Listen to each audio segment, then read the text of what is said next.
हरे कृष्णा। तो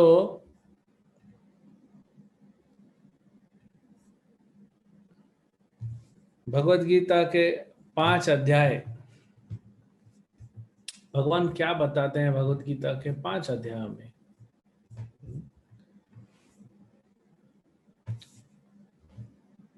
ज्ञान योग, निष्काम कर्म योग, सकाम कर्म योग, अष्टांग योग, थोड़ा सा अभी तो आज हम अष्टांग योग पढ़ेंगे। ये सब डिटेल है।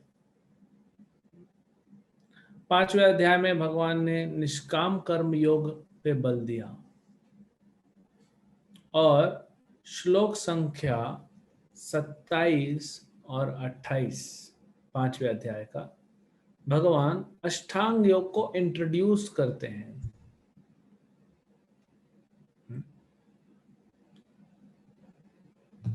और फिर छठे अध्याय की कड़ी वहीं से जुड़ती है। तो देखिए, जो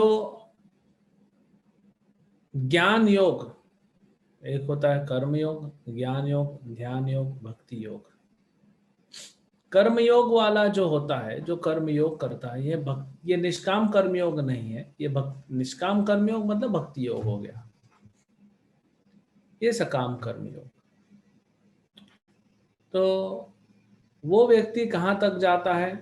वो ब्रह्मलोक तक जाता है, उससे बाहर नहीं निकलता, यानी इस संसार में रहता है। जो ज्ञानी होते हैं, वो ज्ञानी कहाँ तक पहुंचता है? कर्म करने वाला जो होता है वो ब्रह्म लोक तक पहुंचता है। ज्ञानी जो होता है वो ब्रह्म ज्योति पे पहुंचता है। भगवान का ही जो दिव्य तेज है वो ब्रह्मन वहां तक पहुंचता है।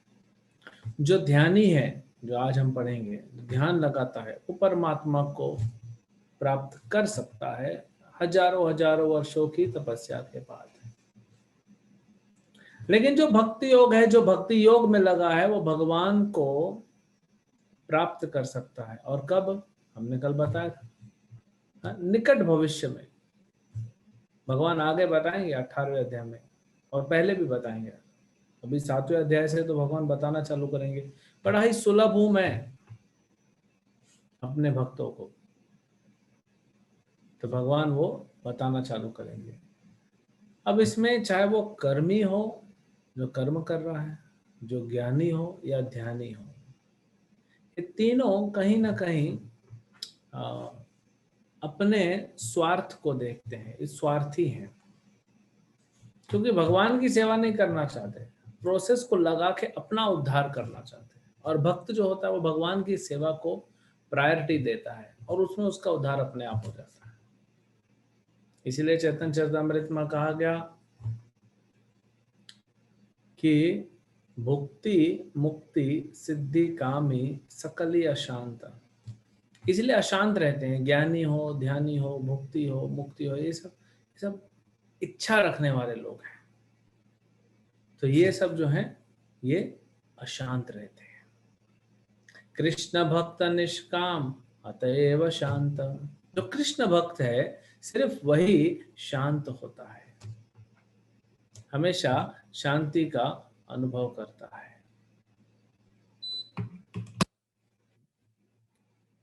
जो इच्छा रखता है ना, काम है जिसके मन में, चाहे वो भौतिक संसार का काम हो, ब्रह्म ज्योति का काम हो, मुक्ति का काम हो, मुक्ति कामी सिद्धि कामी सकल या शांत।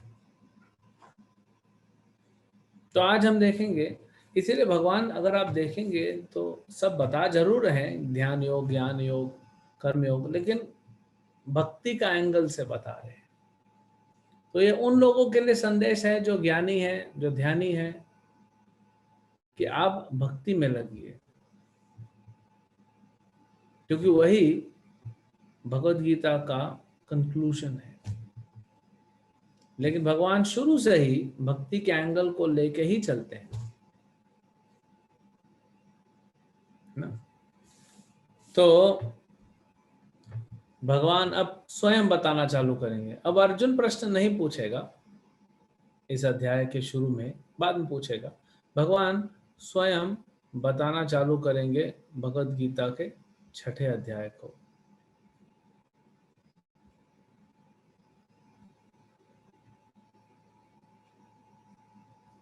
ध्यान योग। तो यहाँ पे भगवान स्वयं पहले के 9 श्लोकों में बताया जाएगा कि अष्टांग योग क्या है, और 2 स्टेज हैं अष्टांग योग के।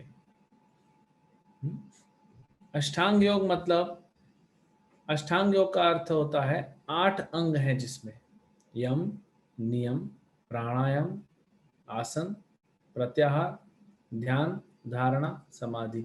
ये 5 एक स्टेज है और ये 3 अलग स्टेज है। जब आप सिद्ध हो जाते हैं प्रैक्टिस करते करते, तो आप ये 3 स्टेजेस में जाते हैं। अंत में आपको क्या है? समाधि, जो कि बड़ा आसान है भक्त के लिए। भगवान के भक्त से भगवान को भोग लगाते हैं, भगवान की सेवा करते हैं, वो समाधि हो गया, क्योंकि भगवान का स्मरण चिंतन करना ही समाधि कहा गया। अगर वहां तक नहीं पहुंच रहे तो आपका अष्टांग योग फेल हो गया। तो ये बताएंगे अभी, है ना, पहले के 9 श्लोकों में। और फिर भगवान आगे के 18 श्लोकों में कैसे अष्टांग योग प्रैक्टिस करना है वो बताएंगे। उसके बाद ट्विस्ट होगा। उसके बाद भगवान वहां पे फिर ट्विस्ट लाएंगे।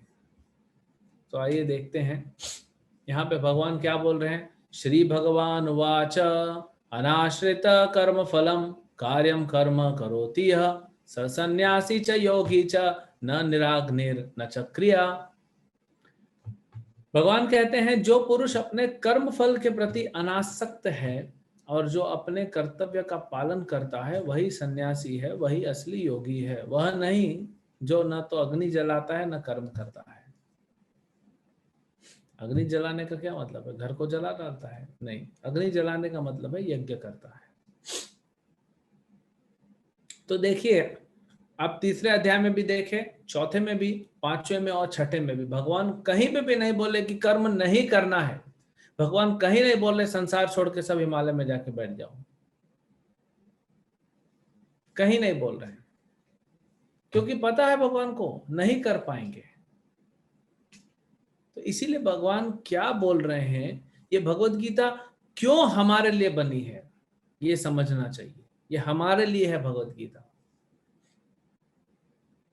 स्पेशली क्योंकि हम संसार में रह रहे हैं, नहीं छोड़ सकते, आ सकते हैं। तो भगवान क्या बोल रहे हैं, भाई कार्य करते करते धीरे धीरे फल से अनासक्त हो जाओ ना। आप कर्म करो, फल से अनासक्त हो जाओ।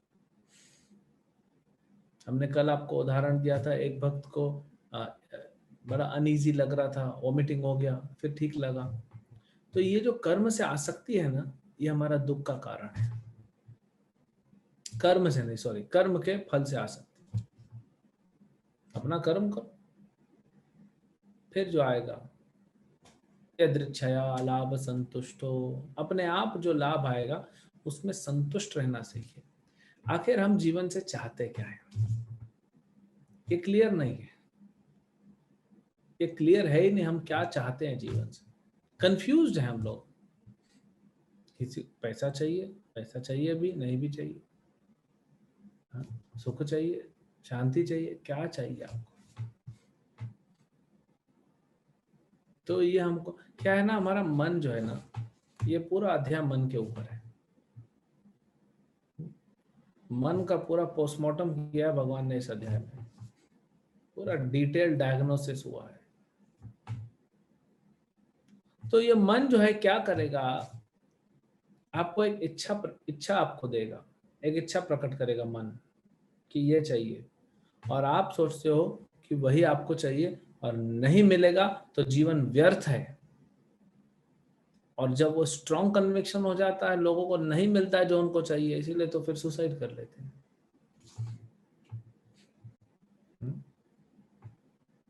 आपको पता है दुनिया में 10 लाख से ज्यादा लोग हर साल सुसाइड करते हैं। ऑन एन एवरेज एक दिन का लगभग 3,000 होता है। कोरोना में भारत में लगभग 4,000 लोगों की मृत्यु हो रही, तो इतना बड़ा न्यूज बन गया। लेकिन 3,000 लोग हर दिन सुसाइड करते हैं। क्यों? कि मन को उतना बलशाली मत बनने दीजिए कि वो आपके सर पे चढ़ के तांडव करे। ठीक है, थोड़ा प्रेम पुचकार ठीक है, लेकिन अब ऑलरेडी मन जो है इतने जन्मों से वो सर पे चढ़ गया है। इसीलिए जब आप भक्ति करना प्रारंभ कर रहे हैं, हरे कृष्णा जप करने से मन कंट्रोल होता है। अब जिसको आपने आजादी दी है वो क्यों कंट्रोल होना चाहेगा? नहीं होना चाहेगा ना। तो इसीलिए मन आपको भक्ति नहीं करने देता है, मन आपको जप नहीं करने देता है। उसी के बारे में अभी हम आगे और चर्चा करेंगे। अब यहाँ पे देखिए, मन क्या करेगा? एक इच्छा देगा आपको। आप सोचेंगे यही मेरा जीवन का उद्देश्य है, और आप उसमें आगे बढ़ेंगे। 2 दिन बाद दूसरी इच्छा दे देगा, फिर 2 दिन बाद तीसरी इच्छा दे देगा। तो मन का फंक्शन है संकल्प और विकल्प। मतलब ये चाहिए, फिर बोलेगा नहीं ये नहीं चाहिए, ये चाहिए, फिर ये नहीं चाहिए, ये चाहिए।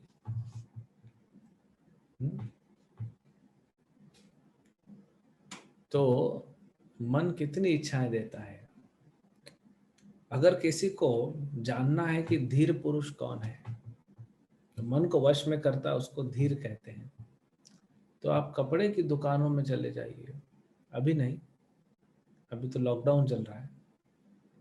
कपड़े की दुकान में जब सीजन में जाते हैं, वो बेचारा कपड़े वाला कपड़ा दिखा दिखा के परेशान हो जाता है। एक कपड़ा खरीदने के लिए लोग कितने कपड़े देखते हैं। ये क्या है? ये मन है। क्यों बोला गया आपको पता है? कपड़ा, हमारा वस्त्र सिंपल होना चाहिए, क्योंकि आधे से ज्यादा एनर्जी वेस्ट हो रही है, पैसा वेस्ट हो रहा है, वो छोड़िए। एक कपड़ा खरीदने में 2-2, 4-4 घंटे लगते हैं हमको, और ये महीने में 2-3 बार हो जाता है। कितना जीवन का बहुमूल्य समय व्यर्थ हो रहा है फैशन के नाम पे, डिजाइन के नाम पे, वैरायटी के नाम पे, स्टाइल के नाम पे, और दुकानदार दिखा रहा है। तो मन ऐसे ही इच्छा करते रहेगा, ये चाहिए, ये नहीं चाहिए।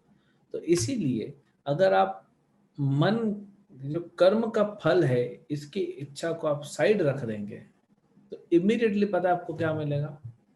शांति मिलेगी, सुख मिलेगा, और बहुत जल्दी आनंद को प्राप्त कर जाएंगे। तो यही बोल रहे हैं, अनाश्रित कर्म फलम, ये कर्म के फल को छोड़ो और अपना कार्य करते रहो। उसको योगी और सन्यासी कहते हैं। उसको नहीं जो अग्नि में नहीं चलाता। अग्नि नहीं चलाता मतलब यज्ञ नहीं करता और कार्य नहीं करता, है ना। ये बहुत छठा अध्याय इसका, एक ऐसे तो पूरा भगवत गीता, लेकिन छठा अध्याय का एक एक श्लोक को 2-2 घंटे से ज्यादा बात किया जा सकता है, लेकिन क्या करे, समय ही नहीं है। क्योंकि इतना सुंदर है भगवत गीता, इतना एक श्लोक को लेके आप पूरा जीवन चर्चा कर सकते हो। यह है भगवत गीता, फिर भी खत्म नहीं होगा, अनंत है ना। तो फिर भगवान यहाँ पे कहते हैं, जिसे संन्यास कहते हैं उसी को तुम योग अर्थात पर ब्रह्म से युक्त होना जानो, क्योंकि इंद्र तृप्ति के लिए इच्छा को त्यागे बिना कोई भी योगी नहीं हो सकता। जब तक हम अपने इंद्रियों की इच्छा को पूर्ति करते रहेंगे, तब तक परम शांति को प्राप्त नहीं करेंगे, क्योंकि मन इच्छा करता है ना। एक इच्छा कराएगा, फिर दूसरी इच्छा कराएगा, फिर तीसरी इच्छा कराएगा, ये चलते ही रहेगा। एक इच्छा रिजेक्ट करके वो दूसरी इच्छा को ले लेता है। तो यहाँ पे भगवान बताते हैं कि ये जो प्रोसेस है, इसका है योग रुरुक्षु और योग आरूढ़। योग रुरुक्षु मतलब स्टेज, जो पहला स्टेज है योगा का, जिसमें हमने बताए थे 5 चीजें, यम, नियम, आसन, प्राणायाम, प्रत्याहार। ये योग रुरुक्षु मतलब योगा जो चालू करते हैं ना नए लोग, उनके लिए है। जो योग में करते करते आगे बढ़ गया है, वो योग आरूढ़, योग में आगे चढ़ गया है, ध्यान, धारणा, समाधि। अब योग आरूढ़ व्यक्ति के लिए बता रहे हैं। अब मन को देखिए कैसे मन से हमको डील करने के लिए यहाँ पे भगवान बता रहे हैं। मनुष्य को चाहिए अपनी मन की सहायता से अपना उद्धार करे और अपने को नीचे न गिरने दे। यह मन बद्ध जीव का मित्र भी है और शत्रु भी है। ये सब मन का है। अब आप कैसे सुनते हैं नहीं सुनते हैं मन की, वो देखिए। यहाँ पे एक फोटो में एक तरफ हृदय है और एक तरफ मस्तिष्क है। मस्तिष्क दिखाता है मतलब जो है वो बुद्धि है, और हृदय मन का प्रतीत करता है। यहाँ पे तो आप कैसे डिसीजन लेते हो, क्या सोचते हो। इसीलिए उपनिषद में कहा गया, अमृत बिंदु उपनिषद में कहा गया, मन एव मनुष्यानाम कारणम बंध मोक्षये।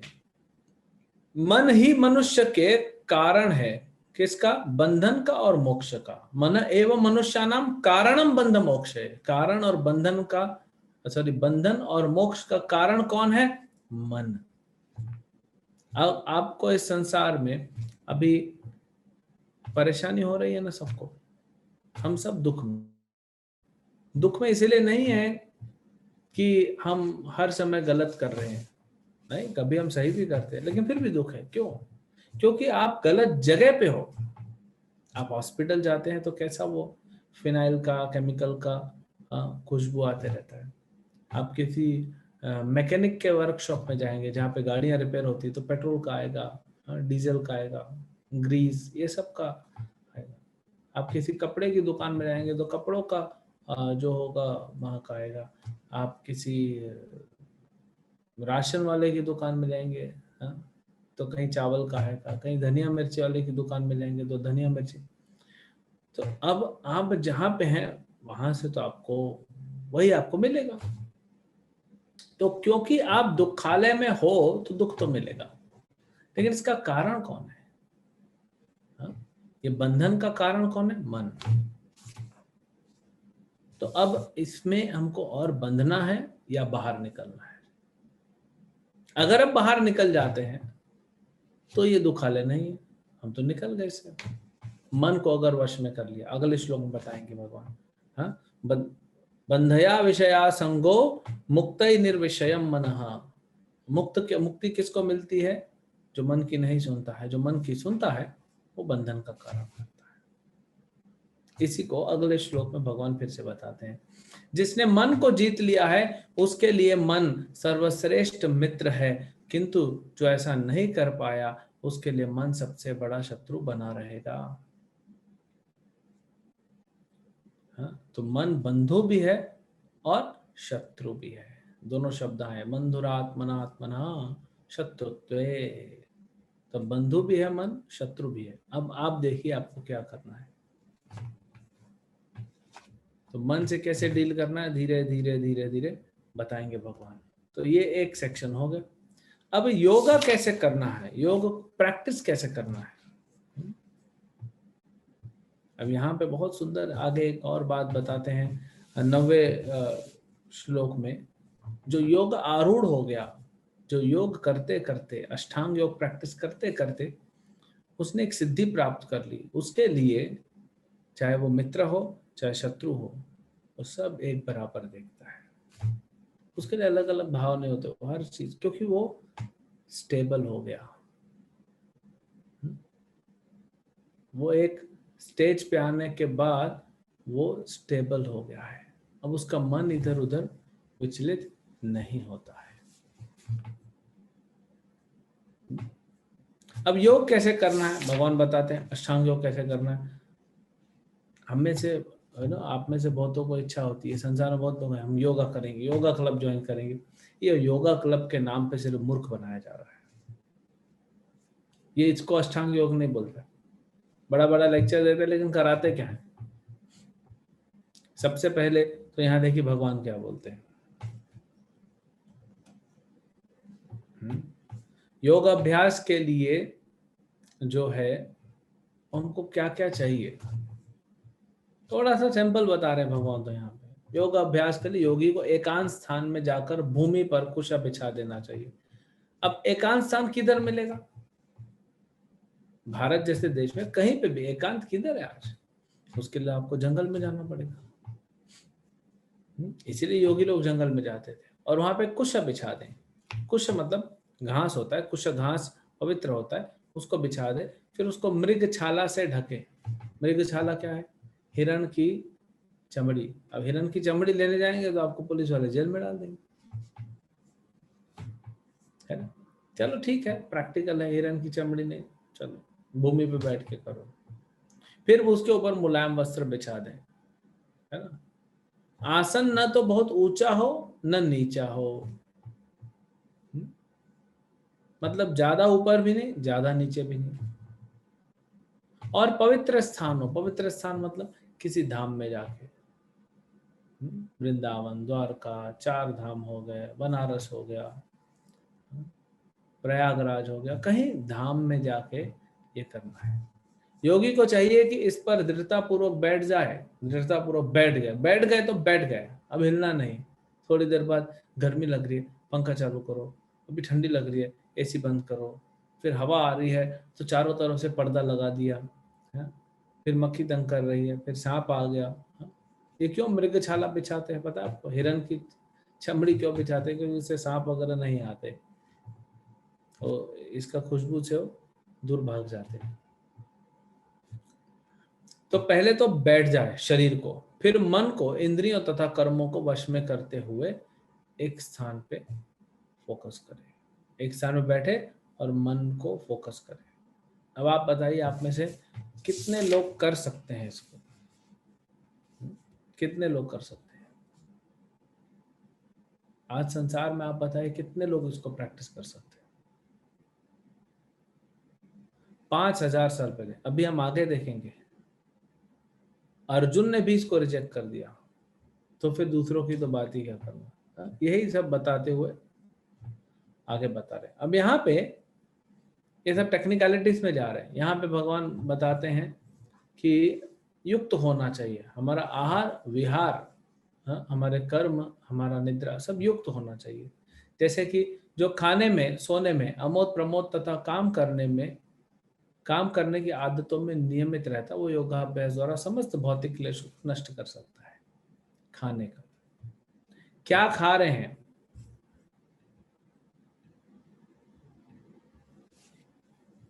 क्या खा रहे हैं, कब खा रहे हैं, बहुत इंपॉर्टेंट।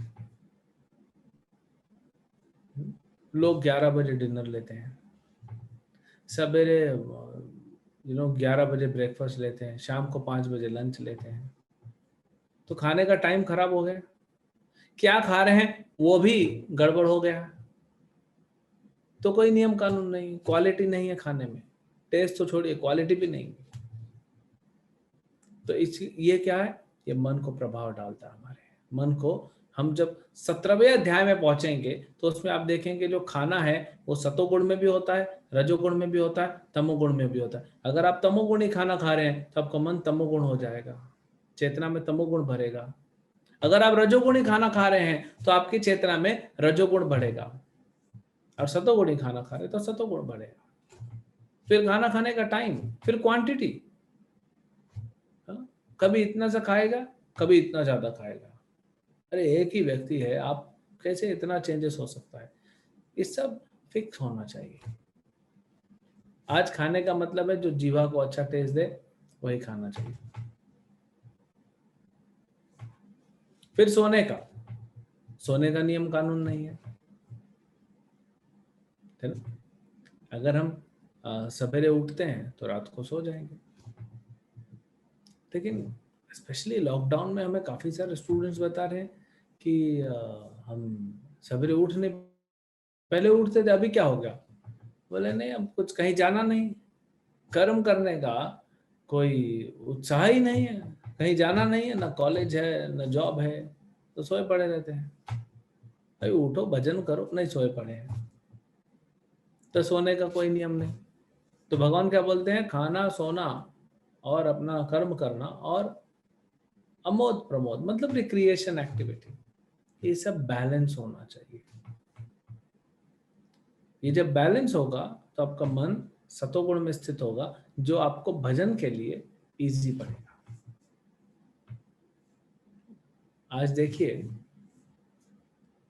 एक उदाहरण लेते हैं।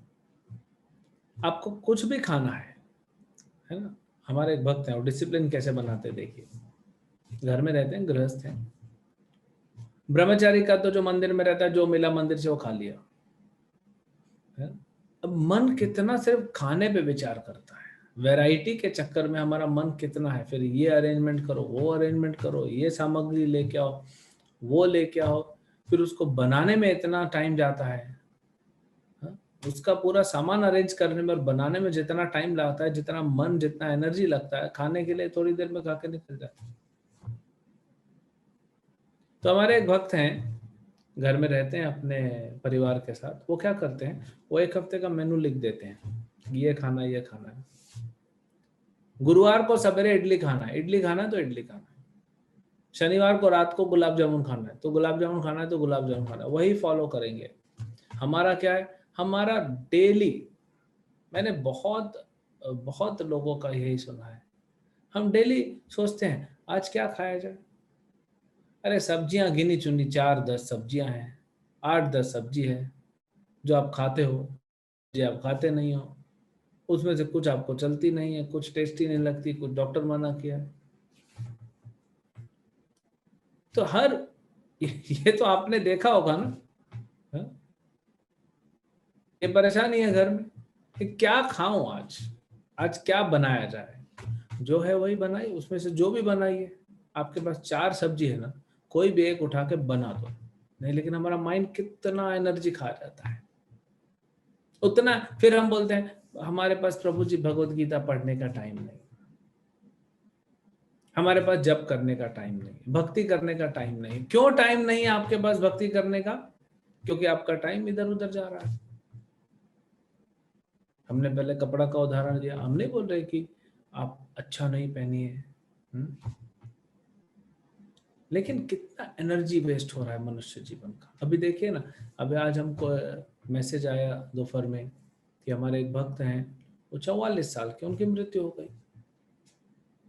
तो कब किसका मृत्यु हो जाता है, हम बैठ के यहाँ पे ये डिस्कस करते हैं, आधा आधा घंटा चला जाता है कि क्या सब्जी बनाए।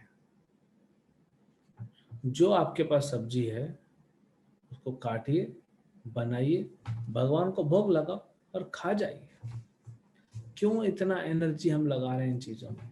आप देख रहे हैं मन कैसे आपको घुमा देता है, और फिर आप बोलते हैं टाइम नहीं है। तो इसीलिए हमारे जीवन को क्यों बोला गया है सादा जीवन उच्च विचार। जब तक जीवन सादा नहीं करेंगे तब तक मन भागता रहेगा और आपको भगाता रहेगा। आप दुनिया के सारी वैरायटी के कपड़े, सारी वैरायटी के खाने खा लीजिए, फिर भी मन नहीं भरने वाला है। लेकिन अगर आप सादा खाएंगे, आप देखेंगे आपका मन शांत रहेगा, क्योंकि आप मन की नहीं सुन रहे हो, मन की नहीं सुन रहे हो आप। इसीलिए सादा जीवन उच्च विचार जो करता है वो प्रगति करता है। हर क्षेत्र में आप देखेंगे, आपके भौतिक क्षेत्र में भी, आपके जॉब में, आपके पढ़ाई में आपके व्यापार में, जो भी आप कार्य कर रहे हैं उसमें आपकी एफिशिएंसी बढ़ जाती है अगर आप ये करते हैं। कितना टाइम चला जाता है। यहाँ पे बता रहे हैं ये चीज। फिर आगे बढ़ते हैं। तो चलिए, यहां तक तो भगवान ने ये बताया। अब मन का चालू होता है पीड़ा। अब मन कैसे सताता है देखिए। अगर हम नहीं करते हैं,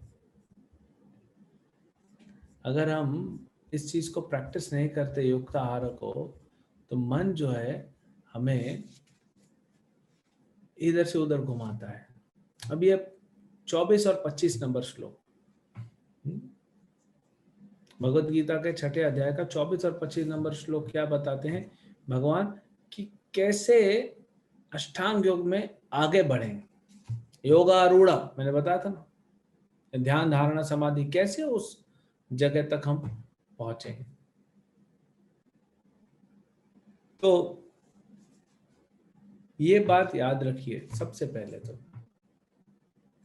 अगर आप कुछ भी कर रहे हैं ना, क्योंकि आप देखिए कहीं भी आप जाएं जहाँ पे बड़े बड़े किले होते हैं, जैसे लाल किला है, राजस्थान में बहुत सारे किले बने हुए हैं, साउथ में किले हैं, मैसूर में है राजा का किला, ऐसे अलग अलग जगह भारत में किले बने।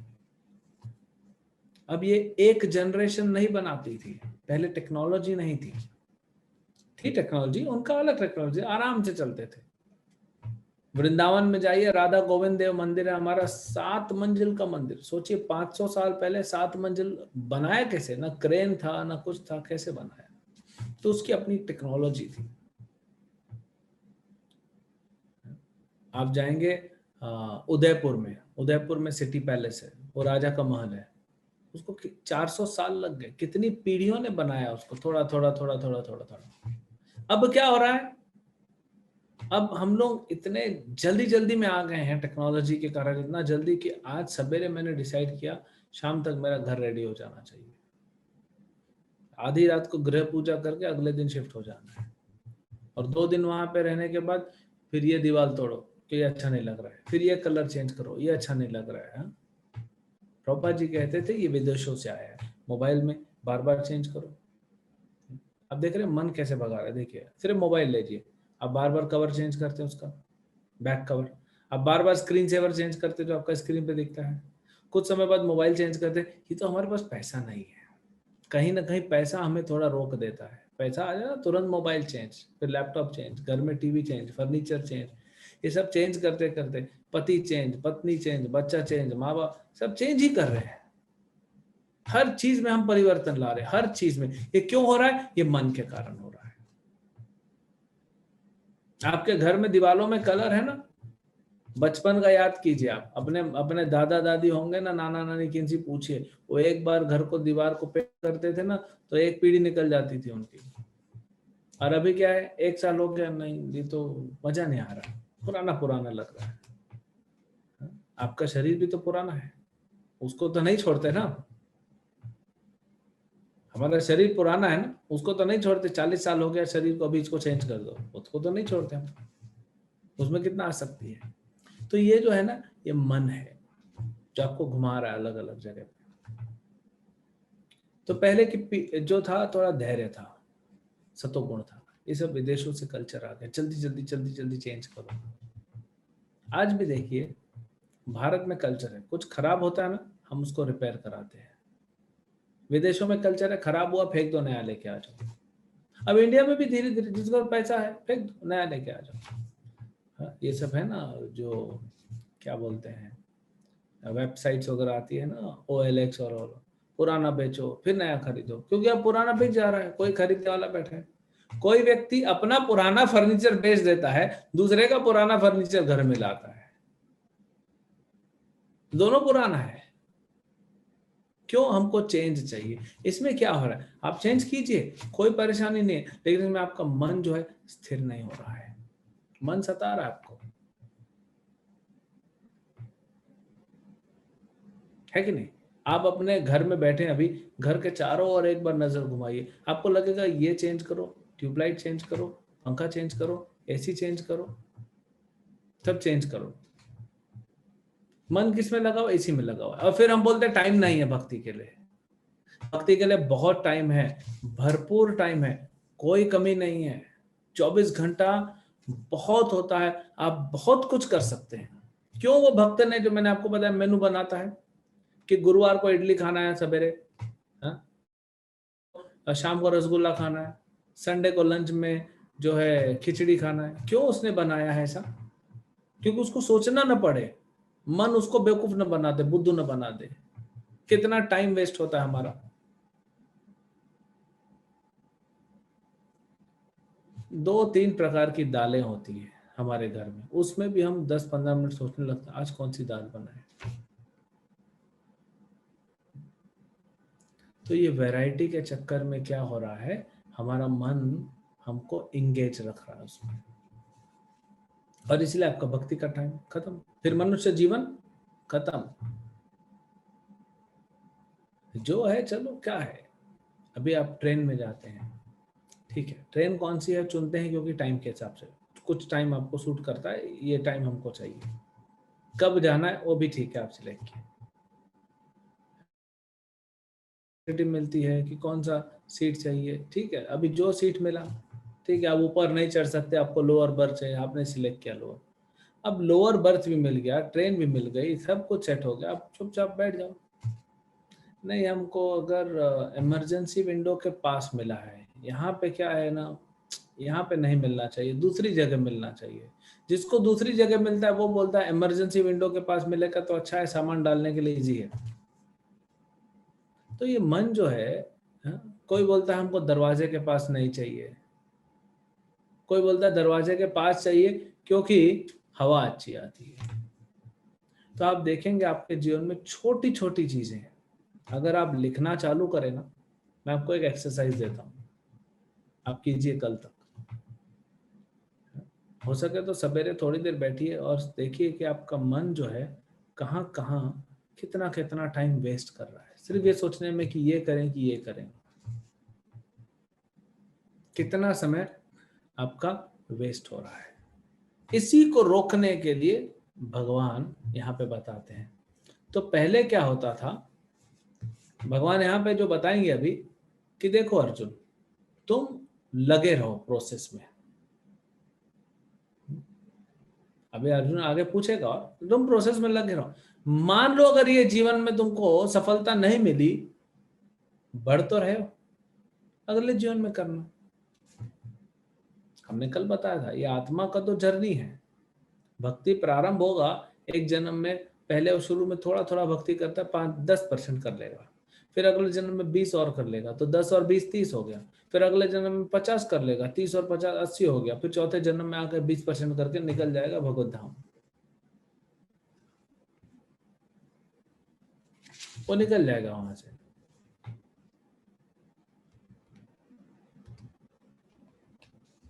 तो यहाँ पे वही भगवान बता रहे हैं कि शनय शनय धीरे धीरे क्रमशः पूर्ण विश्वास पूर्वक बुद्धि के द्वारा समाधि में स्थित होना चाहिए, और इस प्रकार मन को आत्मा में स्थित करना चाहिए तथा अन्य कुछ भी नहीं सोचना चाहिए। क्यों बता रहे हैं यहाँ पे शनय शनय, भगवान बोल रहे हैं धीरे धीरे, कोई भी चीज के लिए जल्दबाजी नहीं, धीरे, और क्या करना है, पूर्ण विश्वास पूर्वक बुद्धि के द्वारा समाधि में स्थित होना चाहिए, मतलब बुद्धि को शास्त्रों से नहला दो, भगवान के उपदेश से नहला दो बुद्धि को, तो फिर बुद्धि ठीक काम करेगा, बुद्धि ठीक काम करेगा तो मन को वश में कर लेगा, मन को स्थिर कर देगा, और अन्य कुछ भी नहीं सोचना चाहिए इधर उधर, न किंचित अपि चिंतयेत। हम यही कह रहे थे इतनी देर से कि कितना हमारा मन इधर उधर भागता है, एक छोटा सा चीज है, आप जाएंगे कॉलेज में, हमको नहीं पता, जो कॉलेज के स्टूडेंट्स हैं वो एक फोन खरीदने हैं, तो जैसे तैसे पिताजी को मस्का लगा के 10,000 सैंक्शन करा दिया, लेकिन उनको 10,000 में अच्छा फोन नहीं मिला मान लो, तो फिर माँ के पास जाएंगे 2-3 हजार और निकलवा लेंगे। अब इसने कैसे कैसे करके, हाँ, थोड़ा मामा से ले लिया, थोड़ा चाचा से ले लिया, ऐसा करके 15,000 रुपए इसने इकट्ठा कर दिया। अब इसको 15,000 इकट्ठा करने के लिए 15 दिन लग गए। 15,000 बड़ी रकम होती है, आज भी कुछ बहुत सारे परिवार हैं भारत में, 15,000 पूरे परिवार की इनकम होती है, तो 15,000 उसने मान लीजिए इकट्ठा किया, 15 दिन लग गए। अब वो बैठ के रिसर्च कर रहा है, नया मॉडल कौन से मोबाइल आए, कौन सी कंपनी, 50,000 कंपनी। देखिए आपको मोबाइल की जरूरत है, मानते हैं। हम नहीं बोलते मत लीजिए मोबाइल, लीजिए मोबाइल। दुनिया में एक कंपनी, एक मॉडल होना चाहिए, खत्म। इतना वैरायटी। अब इतनी वैरायटी में से वो बेचारा जो है कॉलेज का स्टूडेंट अपनी पढ़ाई को साइड में रख के वो 15 दिन तो सिर्फ रिसर्च करता है। हमने देखा है 3-3 4-4 घंटा रिसर्च करेगा, ये मॉडल कैसा है, ये मॉडल कैसा है, इसका रिव्यू पढ़ेगा, उसका रिव्यू पढ़ेगा, पूरा रिसर्च करेगा, दोस्तों से बात करेगा, इधर बात करेगा, उधर बात करेगा, फेसबुक पे जाएगा, इंस्टाग्राम पे जाएगा, वेबसाइट पे जाएगा, है ना, सब जगह रिसर्च करेगा 1 महीने के लिए। अब 15 दिन पैसा जमा किया, 1 महीने, अब रिसर्च भी इसका फाइनल नहीं हुआ, ये 4-5 मॉडल पे आ गया। अब फिर वो सोचते रहता है और पूरा थक जाता है। अब देखेंगे रिसर्च ऐसा है कि भौतिक चीजों में मन जितना लगाएंगे उतना जल्दी थकान हो जाएगा। आध्यात्मिक चीजों में अभी देखिए भगवत गीता हमारा रोज 10:30 बजे तक जा रहा है। हाँ, भक्त लोग, कुछ भक्त हैं आप में से जो बैठते हैं 10:30 तक क्वेश्चन आंसर चलते रहता है, तो आपको उत्साह रहेगा, फिर भी थकान नहीं महसूस होगी, क्योंकि आध्यात्मिक है ना ये, और भौतिक चीज थका देगी। तो रिसर्च करते करते थक जाता है, सो जाता है, कल करेंगे, ऐसा करते करते वो 4-5 मॉडल फाइनल करता है। उसको फाइनल करने में 15 दिन और लग जाते हैं। अब ये 2 महीना मेहनत किया, उसके बाद फाइनली एक मॉडल वो उठाता है, बड़ा मुश्किल से जाके, क्योंकि पैसा तो लिमिटेड है, तो जाके वो मोबाइल खरीदता है। अब मोबाइल खरीदता है, अगले दिन कॉलेज जाता है, तो स्वाभाविक है कि सबको दिखाएगा जरूर कि नया मोबाइल खरीदा है, तो दिखाता है। तो कुछ लोग बोलते हैं अच्छा है, कुछ लोग बोलते हैं ठीक है, कुछ लोग कुछ नहीं बोलते। अगर एक व्यक्ति ने बोल दिया अरे ये तो पुराना मॉडल हो गया है, बस अब इसका मन उदास हो जाएगा। 2 महीने की एनर्जी पूरी वेस्ट हो गई। और हो सकता है कि आप, किसी ने कुछ नहीं बोला, आपके मोबाइल खरीदे हुए 1 हफ्ता हो गया। देखिए बड़ा प्रैक्टिकल ये है, लेकिन देखिए मन कैसा हमको चीट करता है। 1 हफ्ता वो आपका मोबाइल खरीदे, और आपका जो मित्र है कॉलेज में, उसने आपसे नया मॉडल खरीद लिया उसी पैसों में, उतने ही पैसों में। ये कंपनियां जो है ये कैसे बुद्धू बनाती हैं, नया मॉडल लेके आएंगी, पुराने का रेट गिरा देगी। तो अब आपको कैसा लगता है कि आप ठगे गए, मन उदास हो जाता है। लेकिन 1 महीने के लिए, ये भी 15 दिन की बात है, मान लीजिए 15 दिन बाद अब वो मोबाइल पुराना हो गया ना, अब बस छोड़ देते हैं। तो इसीलिए पहले ज्यादा वैरायटी नहीं होती थी, तो जीवन लोगों का सादा होता था। अब तो उस दिन मैं कहीं पे गया था, अभी नहीं, मतलब लॉकडाउन के पहले 2-3 महीने पहले किसी के पास गए थे, तो उसने बोला प्रभु जी कुछ खाएंगे? बोला नहीं, हम तो बाहर नहीं खाते। तो चाय कॉफी? बोला नहीं, हम चाय कॉफी नहीं पीते। तो दूध मंगाऊं? बोला नहीं नहीं, क्यों, गाय का दूध मिलता नहीं क्या, भैंस का दूध पीना है?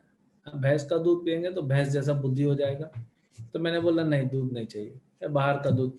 बोले नहीं, आपको जैसा दूध चाहिए, ओ क्या क्या तो नाम लिया, सोया मिल्क और बादाम मिल्क और ये वो बहुत सारा वैरायटी। मैं बोला दूध में इतना वैरायटी, हमको तो इतना पता है गाय का दूध आता है, भैंस का दूध आता है, बकरी का दूध आता है। बोले नहीं, अभी तो बहुत वैरायटी आ गया है, इतना वैरायटी।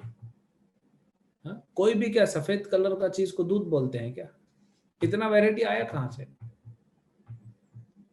तो जितना वैरायटी बनते जा रहा है उतना मन आप देखेंगे आपका उसी में लगा हुआ है, और भगवान वही सिखा रहे कि मन को खींच के लाओ, मन को खींच के लाओ, मत लगाइए। देखिए जीवन में कुछ प्राप्त करना है हमको, इन चीजों में लगाएंगे तो यहीं के हो जाएंगे। और इसमें क्या हो रहा है, सबका मन अशांत है, 100% पॉपुलेशन दुनिया की मन अशांत है। हमने तो वो बचपन देखा है जहाँ पे आप में से बहुत भक्त जानते होंगे, हाँ, जहाँ पे हफ्ते में एक बार टीवी में एक मूवी आती थी, पूरे हफ्ते में एक बार, साप्ताहिक की, थोड़े से गाने आते थे और डेली थोड़ी देर के लिए न्यूज चैनल चलता था। अगर 50 साल पहले या 30 साल पहले कोरोना आया होता ना, तो इतना हल्ला नहीं होता। आज कोरोना की इज्जत बढ़ा दी हमने, उसका मार्केट वैल्यू हमने बढ़ा दिया। इतना बात कर रहे उसको लगा रहे, तो अच्छी जगह है। हाँ, यहाँ पे लोग मेरे बारे में हमेशा बात करते रहते हैं, तो मैं यहीं रह जाता हूँ, वो जा ही नहीं रहा है। आप लोग उसको इंसल्ट कर दो, कोई पूछो ही मत, चला जाएगा बेचारा, क्योंकि सबको इज्जत प्यारी है अपनी। जिसको नहीं पूछोगे वो चला जाता है वो जगह छोड़ के। तो आप तो कोरोना को एकदम दामाद के जैसा चढ़ा दिया है सर पे, हर जगह सवेरे से रात तक वही बातचीत हो रही है, तो फिर वो भी जा नहीं रहा है।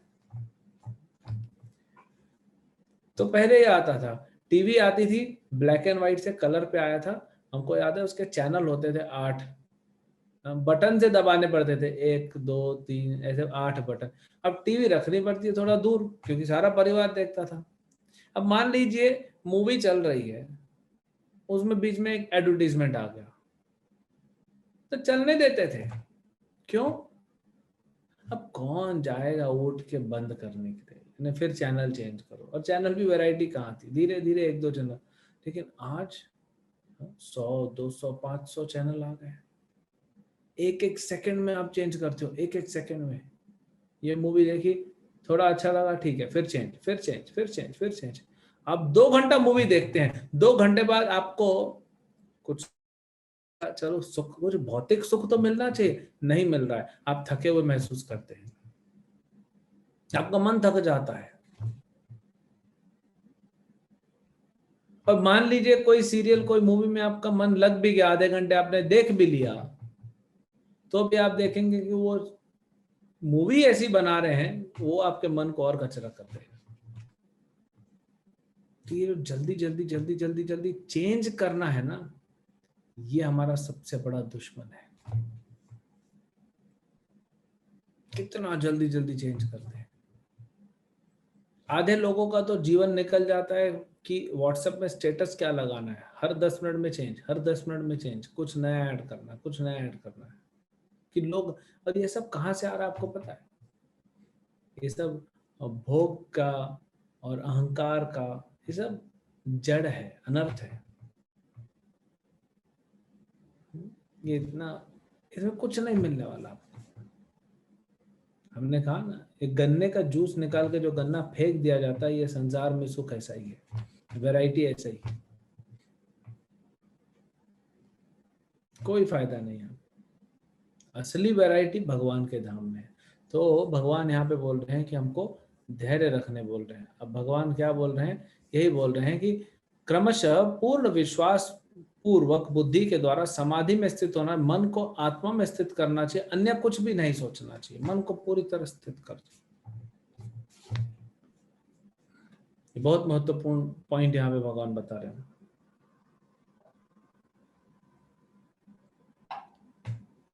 मेरे को तो सबसे अच्छा अध्याय यही लगता है, क्योंकि ये संसार में ऐसा फैला हुआ है, मन ने ऐसा गड़बड़ किया हुआ है कि उसको कंट्रोल करना बहुत जरूरी है।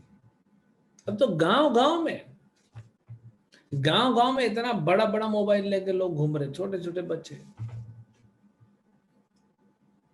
इतना वैरायटी, इतना चेंज करो चेंज करो चेंज करो। आप देखिए, चलिए आप में से वैसे तो टीवी वगैरह क्या देखना है, चलिए अब मान लीजिए आपको देखना भी है, तो आप एक चैनल लगा के बैठ जाइए। आपको पौना घंटा देखना है, डिसाइड, पहले तो डिसाइड कीजिए, आजकल तो डिसाइड नहीं कर पा रहे हैं। डिसाइड कीजिए कि मैं आधा घंटा देखूंगा, ठीक है, आधा घंटा बैठ जाइए, जो चल रहा है बस देखिए। हाँ? और फिर अगले दिन आपका पुराना स्टाइल, बार बार चैनल चेंज कीजिए। आप देखेंगे कि आपका मन और शरीर थक जाएगा सिर्फ चैनल चेंज करते करते, इसमें ही थक जाएगा।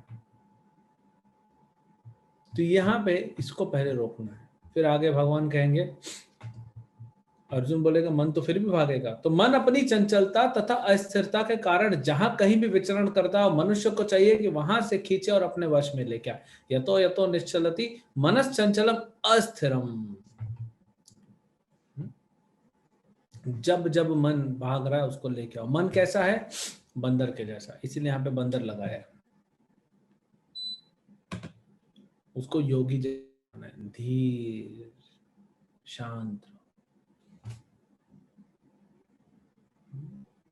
और अगर आप में से, चलो आपसे एक प्रश्न पूछते हैं, आप लोग हाथ उठा के आंसर दे सकते हैं।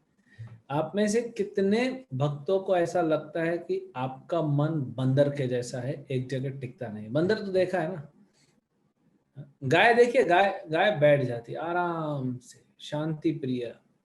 लेकिन बंदर टिकेगा ही नहीं, एक सेकंड नहीं रोकेगा। आप में से कितने लोग हैं जिनका मन बंदर के जैसा भागते रहता है, इधर से उधर, उधर से उधर, उधर से उधर भाग रहा है, कंटिन्यूअसली भाग रहा है, वही आपको चिंता दे रहा है। तो अब क्या करें? एक तो है कि उसको आप मन को धैर्य दो, लेकिन कैसे देंगे? तो दो प्रोसेस करने पड़ते हैं। आप लोगों ने गाड़ी चलाई होगी, चाहे कार चलाई होगी, चाहे बाइक चलाई होगी, जिसने चलाई है, उसमें आप देखते हैं कि एक क्लच होता है और एक एक्सेलरेटर होता है। तो आपने गाड़ी चालू कर दी, क्लच दबा के गियर चेंज किया, अब धीरे धीरे क्लच छोड़ना है और एक्सेलरेटर बढ़ाना है साथ में। अगर आप क्लच नहीं छोड़ेंगे और एक्सेलरेटर बढ़ाते रहेंगे, गाड़ी कहीं नहीं जाने वाली। और एक्सेलरेटर नहीं देंगे, क्लच छोड़ देंगे, गाड़ी बंद हो जाएगी। तो ये दोनों प्रोसेस साथ में होता है।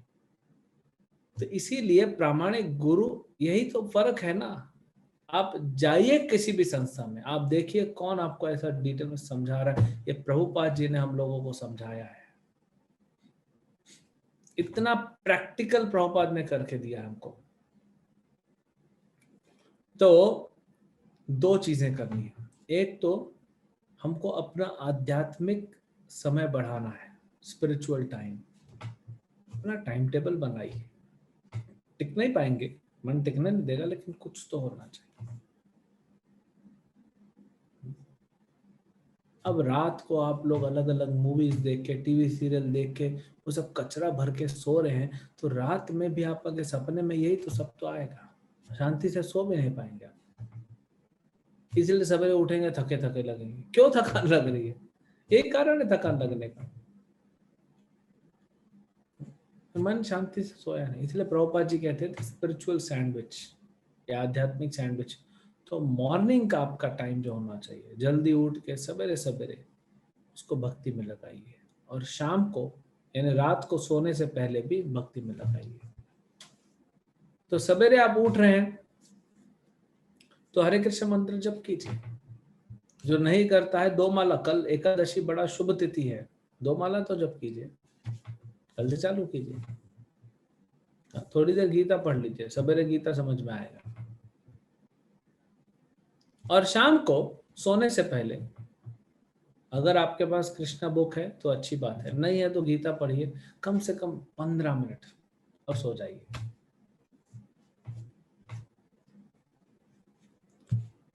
तो वो एक आध्यात्मिक आपको प्रोटेक्शन हो गया। तो ये एक प्रोसेस हो गया, ये एक्सेलरेटर करने का। अब साथ में और भी कुछ करना है, क्योंकि मन तो करने नहीं देगा। तो इसीलिए कुछ हमको प्रैक्टिकल सेवाएं भी करनी पड़ती है। अगर मन भाग रहा है, तो मन भाग रहा है तो उसको भगाइए, भागने दीजिए, लेकिन आप उसको, जैसे होता है ना, कई बार छोटा बच्चे होते हैं, अभी नया नया चलना सीखा है, दौड़ना सीखा है, वो कंट्रोल में नहीं आएगा, वो भी बंदर के जैसा घर के पूरा भाग। लेकिन फिर हम क्या करते हैं, उसको बाउंड्री सेट करते हैं। या जो और छोटे बच्चे होते हैं, जो अभी थोड़ा करवट बदलना सीख गए हैं, थोड़ा घुटने के बल हिलना सीख गए, चलना सीख गए, तो उसको जब पलंग पे सुला देते हो आप, तो क्या करते हो, उसके चारों तरफ कुछ सिक्योरिटी रखते हो, तकिया रख देते हैं ना, नहीं तो वो डुलकते डुलकते नीचे गिर जाएगा, इसलिए तकिया रखते हैं। तो प्रोटेक्शन दीजिए। तो आपका मन भागना चाहता है ना, ठीक है, भाग भाई, तेरे को कितना भागना है भाग, लेकिन उसके लिए आप बाउंड्री बनाइए। कैसे बाउंड्री बनाएंगे? कहाँ कहाँ विचार जाना चाहिए, इसको तो हम कंट्रोल नहीं कर सकते, ठीक है। तो आप सोचिए कि आप भगवान के लिए क्या सेवा करना चाहते हैं, इसमें मन लगाइए। आपने आज भगवत गीता में क्या पढ़ा, क्या सुना, उसको डिस्कस करने में। हाँ, कई भक्त हैं, हम देख रहे हैं कि वो परिवार के साथ, तो ये डिस्कस कीजिए अगले दिन कि ये पढ़ा, ये समझ में आया, ये अप्लाई कर। क्योंकि हम तो प्रभुपाद जी के जो फॉलोअर हैं, प्रैक्टिकल टीचिंग बताते हैं। अभी कल ही सवेरे आप फिर सोचेंगे नाश्ता क्या बना है, फिर ये ध्यान में आना चाहिए, अरे देखो कैसा मन घुमा रहा है। तो मन घूम रहा है, उसको घुमाइए, लेकिन कृष्ण से संबंधित रखिए उसको। अर्जुन एक योद्धा था, भगवान कहे तुम योद्धा हो अर्जुन, तुम्हारा लड़ना तुम्हारा धर्म है, लेकिन तुम मेरे लिए लड़ो। तो ऐसे हमारा मन भाग रहा है, तो मन को भगवान के साथ जोड़े। आप हरे कृष्ण मंत्र जप कर रहे, ठीक, आप अपने आप सोचना चालू कीजिए कि आज क्या पढ़ा, क्या सुना, फिर उसको कैसे अप्लाई करें दूसरों के साथ, परिवार के साथ, मित्र के साथ, उनके साथ। वो लॉकडाउन कर रहे हैं तो हम आपको बोलेंगे मंदिर खुले, हाँ, आपके आसपास अगर इस्कॉन का मंदिर हो, जाके कुछ सेवा कीजिए। क्योंकि जब शरीर बहुत कार्य करेगा ना, तो मन डाउन होता है। आप देखेंगे लॉकडाउन में बहुत लोगों को डिप्रेशन का प्रॉब्लम हुआ, क्यों?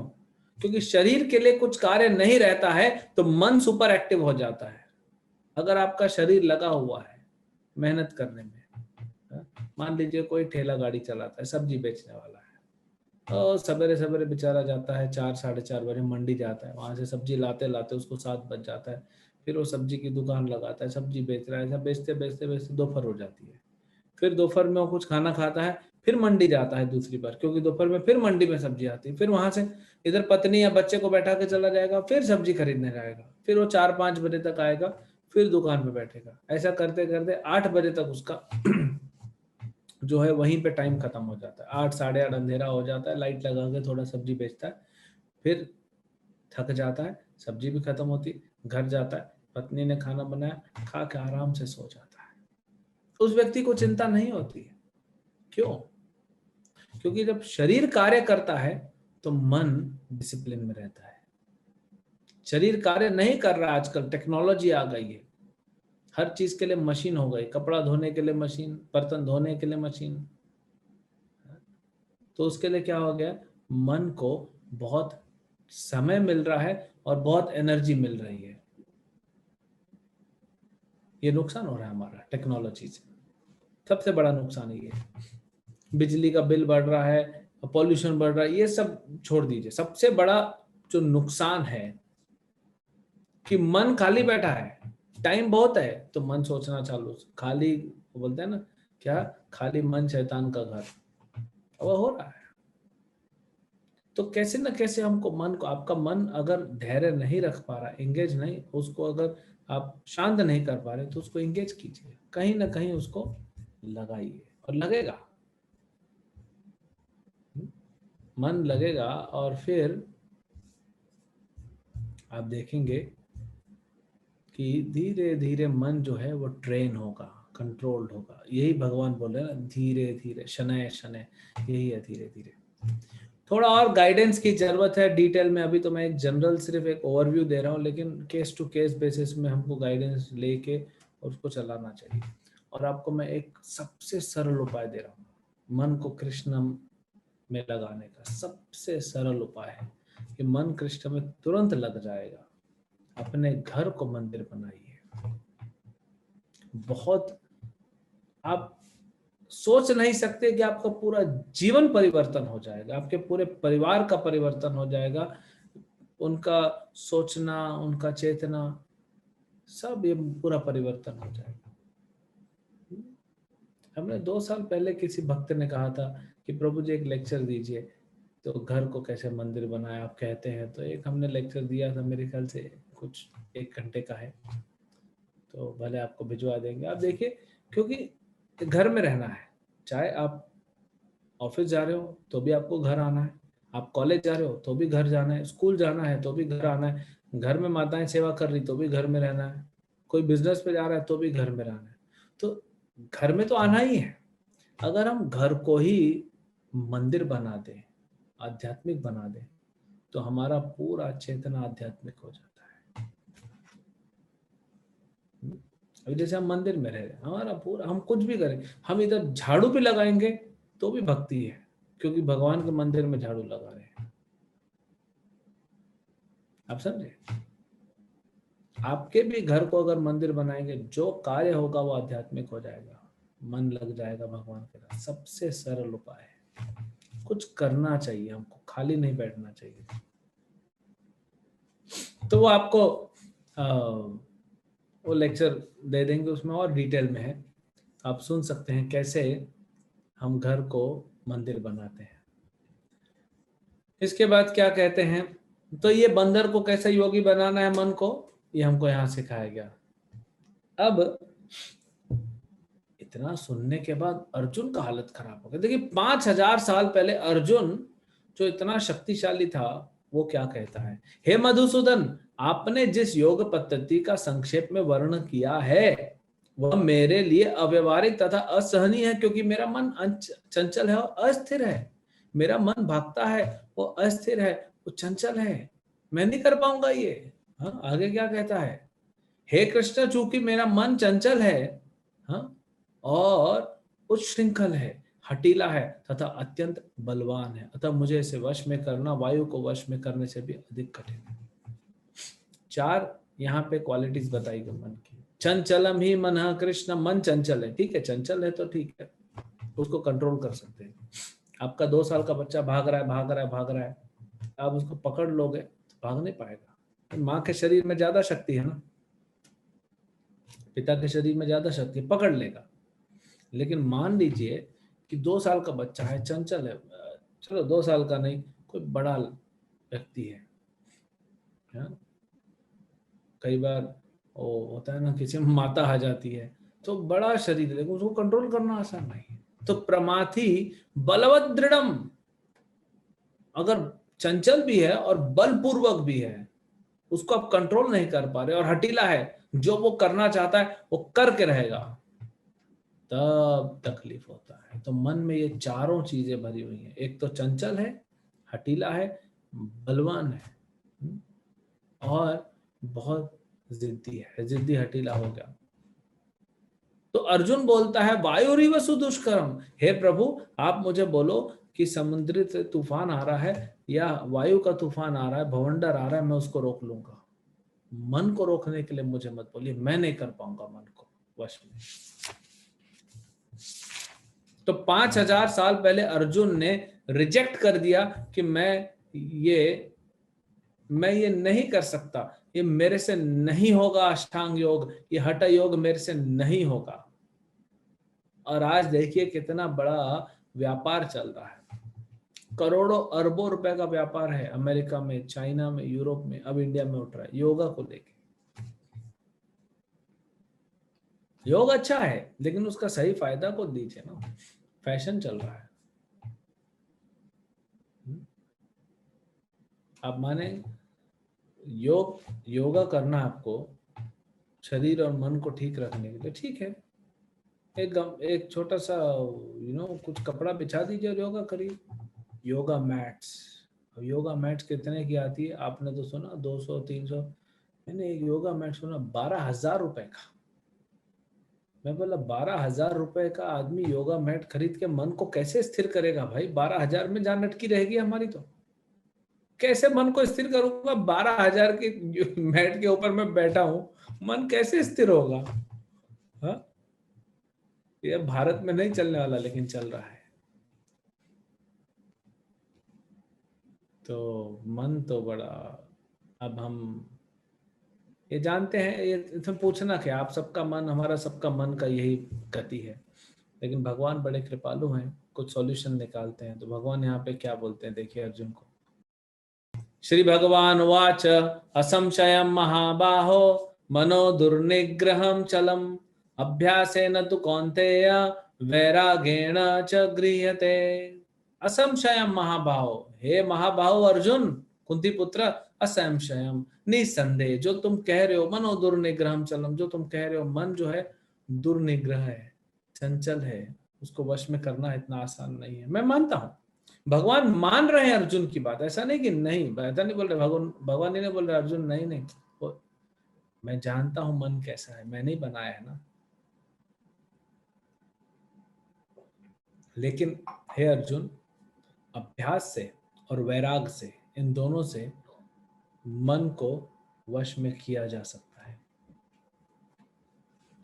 अब क्या है ये अभ्यास, क्या है अभ्यास और क्या है वैराग, यही मैंने आपको आधा घंटा समझाया।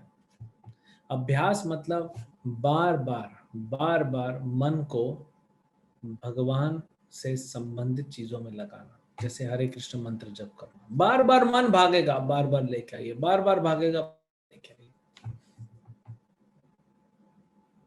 मन को हरे कृष्ण मंत्र में लगाना, गीता भगवत गीता पढ़ना, लेक्चर सुनना, इसको बार बार लेके आइए। तो ये हो गया। और फिर हमने जो बताया, घर को मंदिर बनाइए। अगर आप मंदिर बनाने के लिए कोई बड़ी चीज नहीं है। कोई बोलेगा हमारे पास नहीं है, सुविधाएं नहीं है, कुछ नहीं। आप किसी बाहर दुकान में जाइए, आपको वो बॉक्स मिलता है ना, हम तो भगवत गीता वाला बॉक्स मिलता है जिसमें बिस्किट्स वगैरह आते हैं ना, एक बिस्किट का खाली डब्बा ले लीजिए और 2 रुपए में 5 रुपए मिल जाएगा। उसमें ना पेपर लगा दीजिए, जो गिफ्ट पेपर आते हैं, और 10-15 रुपए में काम हो जाएगा आपका। उसको रख दीजिए कहीं पे अच्छी जगह पे, और अंदर भगवान का फोटो रखिए, हो गया मंदिर। भगवान को नहीं चाहिए आपके करोड़ों रुपए के डायमंड स्टडेड मार्बल मंदिर। जो दे सकता है वो करे। शक्ति तथा भक्ति, जितनी शक्ति उतनी भक्ति करो। अगर आपको 50 रुपए मंदिर बनाना, वो भी आप 50 करोड़ खर्चा कर सकते हो, 50 करोड़ खर्चा कीजिए। हाँ, भगवान के लिए भोग लगाइए, भगवान के लिए भोग बनाइए, ये सब में मन लगाइए। अभ्यास अभ्यास अभ्यास। और वैराग क्या है? जो जो चीजें आपको फंसा रही हैं उनसे दूर, mobile, Facebook, WhatsApp, TV, movies, serial. फिर अब मैंने आपको बताया, कोई कपड़ा खरीदने जा रहा है, हाँ? मेरा तो, मैं खुद जब पहले जॉब करता था, एक शर्ट खरीदने में इतना टाइम लग जाता था। आज टेंशन नहीं है, जीवन बड़ा सिंपल हो गया है। तो ये सब चीजों में हमें जो है बचाना चाहिए अपना समय। इससे हमको वैराग लेना चाहिए। जहां हमारा समय वेस्ट हो रहा है उससे वैराग लो, और जहां समय लगाना चाहिए उसका अभ्यास करो। आप देखेंगे मन अभी उल्टा कर रहा है। जहां अभ्यास करना चाहिए, कृष्ण के साथ जोड़ना चाहिए मन को, वहां मन लग नहीं रहा है, तो इसलिए अभ्यास करना है। और जहां नहीं जाना चाहिए मन, वहां भाग रहा है, इसलिए उसको खींच के लाना है।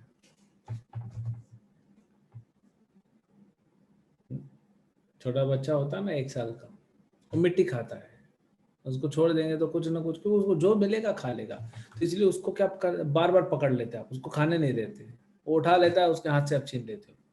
तो ये वैराग लेना है उसको। और क्या खाना है उसको?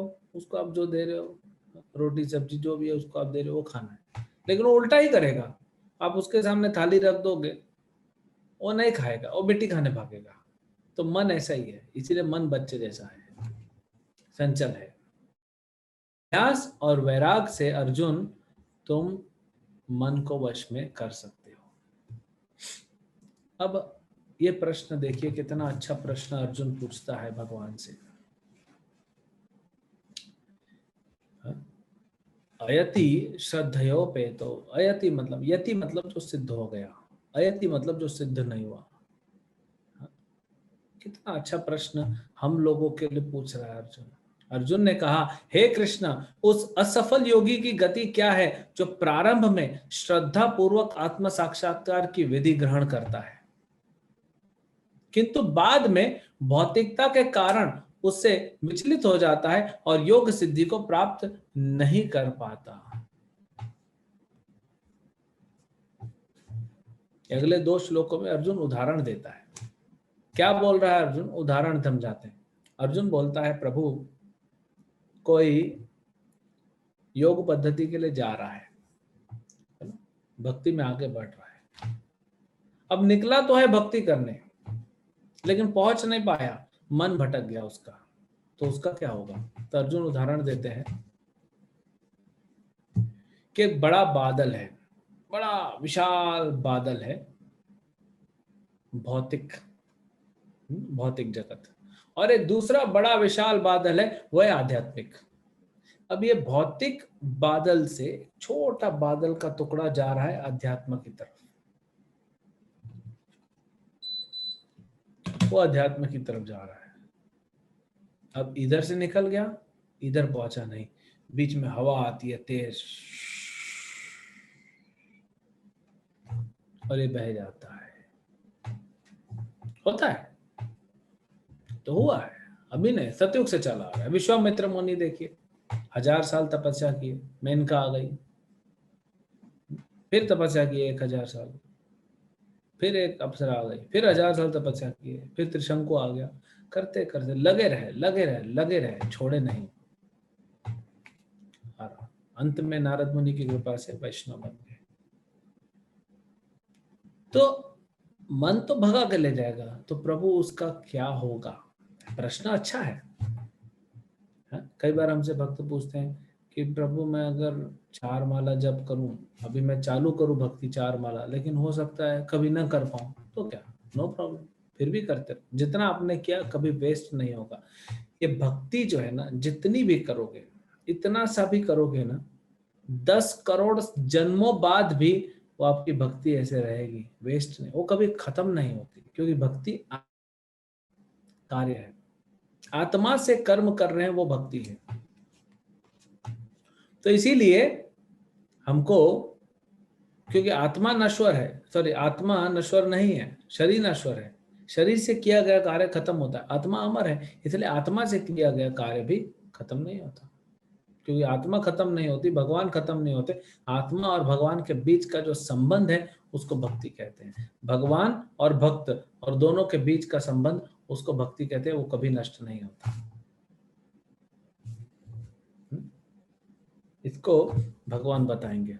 अभी 2-3 श्लोक थोड़ा जल्दी जल्दी करेंगे, समय होता जा रहा है। भगवान कहते हैं, हे पृथा पुत्र, कल्याण कार्यों में निरत योगी का न तो इस लोक में न परलोक में ही विनाश होता है। हे मित्र, भलाई करने वाले कभी बुराई से पराजित नहीं होता। भक्ति के मार्ग पे चला हुआ व्यक्ति कभी पराजित नहीं होता। ये फोटो देख रहे अजामिल का है। अजामिल ने 25 साल भक्ति किया, उसके बाद एक वैश्या के चक्कर में आ गया और अगले 50 साल बर्बाद कर दिए। मरने वाला था तो 3 यमदूत आ गए उसको पकड़ने के लिए, लेकिन अपने पुत्र का नाम था नारायण, उसको पुकारा, हे नारायण मुझे बचाओ, तो नारायण के दूत आ गए वहां पे। इसीलिए भारत में कल्चर है कि बच्चों का नाम भगवान के नाम से, ये आजकल फैशन हो गया है मॉडर्न नाम, अंग्रेजी नाम रखना, लेकिन बच्चे का नाम भगवान के नाम से लोगे, अरे कुछ नहीं तो कम से कम अपने बच्चे का नाम लेते हुए, बच्चे को पुकारते हुए मृत्यु होगी तो भगवान बचा लेंगे, जैसे यहाँ पे हुआ। तो जो भी भक्ति कर रहा है उसका कभी विनाश नहीं होगा। छोटे मोटे अटकलें तो आती रहेंगी ना। अब भारत की सड़कें हैं तो अभी अच्छी बन रही है, लेकिन फिर भी गांव में खड्डा खड्डा है। अब आप ऑटो से जाएं, चाहे मारुति से जाएं, चाहे मर्सिडीज से जाए, चाहे BMW से जाए, थोड़ा तो खड्डा लगेगा ना, कम लगेगा लेकिन थोड़ा तो लगेगा। तो ये तो दुखालय में है तो थोड़ा थोड़ा दुख तो मिलता रहेगा, लेकिन विनाश नहीं होगा भक्त का, ये आगे भी बोलेंगे। कहते हैं, असफल योगी पवित्र आत्माओं के लोकों में अनेक वर्षों तक भोग करने के बाद या तो सदाचारी पुरुषों के परिवार में या तो धनवान कुल में जन्म लेता है। क्या कहते हैं कि कोई व्यक्ति भक्ति किया लेकिन उसका मन भोग की तरफ चला गया, तो क्योंकि भक्ति किया है ना अर्जुन, मैं उसको अगला जन्म स्वर्ग में दे दूंगा, करो भोग जितना करना है, फिर भोग करके उसका पेट भर जाएगा, फिर मैं उसको जन्म दूंगा कहाँ पे, ब्राह्मण के घर में, शुचि नाम। तो ब्राह्मण के घर में क्या करेगा, ये ढोंगी ब्राह्मण वाला नहीं, ये असली ब्राह्मण, वहां पे भक्ति करेगा कंटिन्यू। और नहीं तो फिर किसी धनवान परिवार में जन्म दे दूंगा। धनवान परिवार में क्यों प्रभु? क्योंकि धनवान परिवार में जब उसको जन्म मिलेगा तो उसको रोटी कपड़ा मकान के लिए भागना नहीं पड़ेगा, वो सब अरेंजमेंट है। अब उसको कहाँ एनर्जी लगानी है भक्ति करने में, लेकिन रिस्क है फिर भी, ये मत सोचिए अच्छा स्कीम अच्छा है, इसका फायदा मत लीजिए क्योंकि रिस्क है। इस जन्म में जितना कर सकते हैं करिए, क्योंकि अगर आप कम करेंगे तो धनवान परिवार में जन्म होगा, उससे ज्यादा करेंगे तो ब्राह्मण परिवार में जन्म होगा, लेकिन उससे भी ज्यादा अगर आप भक्ति करेंगे तो वैष्णव के परिवार में आपको जन्म मिलेगा। ये अगले श्लोक में 42 नंबर श्लोक में भगवान बताते हैं। वैष्णव परिवार में, वैष्णव मतलब बचपन से ही महाप्रसाद खा रहा है, बचपन से हरे कृष्ण मंत्र जप कर रहा है, सब कुछ एकदम भक्त के परिवार में हो, तो शुरू से ही वो बड़े किस्मत वाले लोग होते, इतना भक्ति किया है। इसलिए हमको जितना ज्यादा हो सके, देखिए होता है ना कई बार, जैसे हमारे महाराष्ट्र में, इधर महाराष्ट्र तरफ चलता है डिंडी। हाँ, 15 दिन के लिए चलते हैं भक्त लोग, लाखों लोग चलते हैं। आपको कहीं जाना है, मान लीजिए आप पद यात्रा पे हैं और आपको बंबई से मथुरा जाना है, वृंदावन, तो जितना आप आज कवर करेंगे उतना कल मेहनत कम करनी पड़ेगी, है ना। अगर मान लीजिए 1000 किलोमीटर है, आपने सोचा 10-10 किलोमीटर रोज जाऊंगा तो 100 दिन लगेगा, लेकिन अगर आप 11-11 किलोमीटर चलोगे तो 90 दिन लगेगा। अगर आप 15-15 किलोमीटर चलोगे तो और कम दिन लगेगा। तो जितना ज्यादा अभी भक्ति कर लोगे उतना अच्छा है। अगर सक्सेस नहीं भी मिला, विफल भी हो गया, विफल तो नहीं होता, मान लो नहीं भी हुआ, तो अगला जन्म में कंटिन्यू करेंगे। हाँ, भक्ति करने वाले का तो वो बोलते हैं ना, हाथ घी में मुंह कढ़ाई में, हाँ, 10 उंगलियां घी में और मुंह कढ़ाई में, ये है भक्ति करने वाला। क्योंकि कृष्ण स्वयं भगवान, सृष्टि के जो भगवान है, जो सृष्टि को चला रहे हैं, सृष्टि के स्वामी, वो आपके साथ हो जाएंगे, खत्म, आपको क्या करना है। हाँ? अब इसका प्रूफ क्या है, यहाँ पे बोलते हैं पूर्व अभ्यास है ना कौन थे, पूर्व अभ्यास है न ये थे ना। हाँ? ये मुस्लिम लड़की है, हमारा गीता कॉन्टेस्ट हुआ था बम्बई में, तो इसको प्राइज मिला था। तो अपने पूर्व जन्मों की दैवी चेतना से वह न चाहते हुए भी स्वतः योग के नियमों की ओर आकर्षित होता है। ऐसा जिज्ञासु योगी शास्त्रों के अनुष्ठानों पर स्थिर होता है। ये बहुत सुंदर बात है। कई बार हमारे पास कुछ माता पिता आते हैं, प्रभु जी हमारा बच्चे को बोलिए ना थोड़ा भक्ति करने के लिए, हम बोलते हैं लेकिन वो नहीं कर पाता है। लेकिन कुछ कुछ ऐसे होते हैं माँ बाप आते हैं, प्रभु जी हमारा बच्चा तो इतना ज्यादा भक्ति में लग गया है, क्योंकि उसने पूर्व अभ्यास किया है। अब नहीं रोक सकते उसको, लड़का ब्रह्मचारी बन जाएगा, अब नहीं रोक सकते अगर वो बनना चाहेगा, क्योंकि पूर्व जन्म में भी उसने ऐसी तपस्या की है और इसीलिए वो आगे बढ़ रहा है। तो आप भक्ति से उल्टा तो आपको प्रसन्न होना चाहिए। आपके परिवार में अगर कोई वैष्णव पैदा हुआ है तो आपका उद्धार करने के लिए प्रसन्न होना चाहिए आपको। 21 पीढ़ियों का उद्धार कर देगा वो। तो अगर आप इस जन्म में मान लीजिए 50% भक्ति किए, बाकी नहीं किए, अगला जन्म कहीं भी मिलेगा, आप अमेरिका में पैदा हो, रशिया में पैदा हो, चाइना में हो, इंडिया में हो, आप 50% का जो भक्ति है ना वो आपको धक्का लगाएगा और आप 51% से चालू कर दोगे अगले जन्म में। कैसे? तो वो भगवान कनेक्ट करेंगे आपको डिवोटी से, भक्तों से भगवान आपको कनेक्ट कर देंगे। इसीलिए अब भगवान देखिए क्या बोलते हैं, तपस्वीप्यो अधिको योगी ज्ञानी भ्यो अपि मतो अधिक कर्मिभ्यश्चाधिको योगी तस्माद् योगी भव अर्जुन। योगी पुरुष, योगी मतलब यहाँ भक्त, बताएंगे कौन सा योगी, लेकिन योगी मतलब भक्त। जो योगी होता है वो तपस्वी से भी बड़ा होता है, जो ज्ञानी से भी और सकाम कर्मी से भी बड़ा होता है। मतलब कर्मयोग, ज्ञान योग और तपस्वी मतलब ध्यान योग, इन तीनों से ऊपर क्या होता है, वो योगी। अतः अर्जुन तुम योगी बनो, तस्मात् योगी भव अर्जुन। अब कोई पूछेगा योगी मतलब कैसा योगी बनूं, तो यहाँ पे भगवान बताएंगे, योगिनामपि सर्वेषां मद्गतेरन्तरात्मना श्रद्धावान भजते यो माम स मे युक्त तमो मतः। ये मेरा मत है।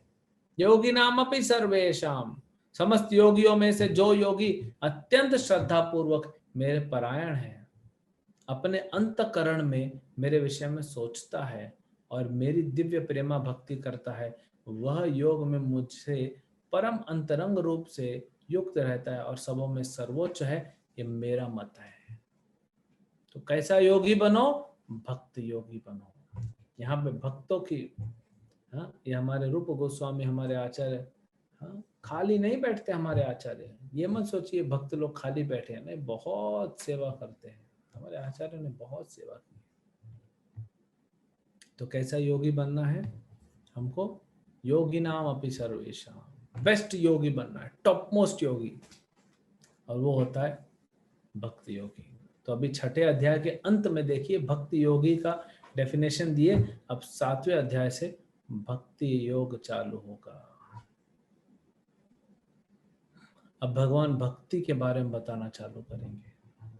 जो भगवत गीता बचाने का उद्देश्य ही है। तो इसीलिए भक्त बनना चाहिए, क्योंकि भक्त का कभी विनाश नहीं होगा। आज हमने क्या देखा? आज हम 5वें अध्याय का तो पूछना ही भूल गए थे। ठीक है, कल पूछेंगे 5वें और 6ठे अध्याय का।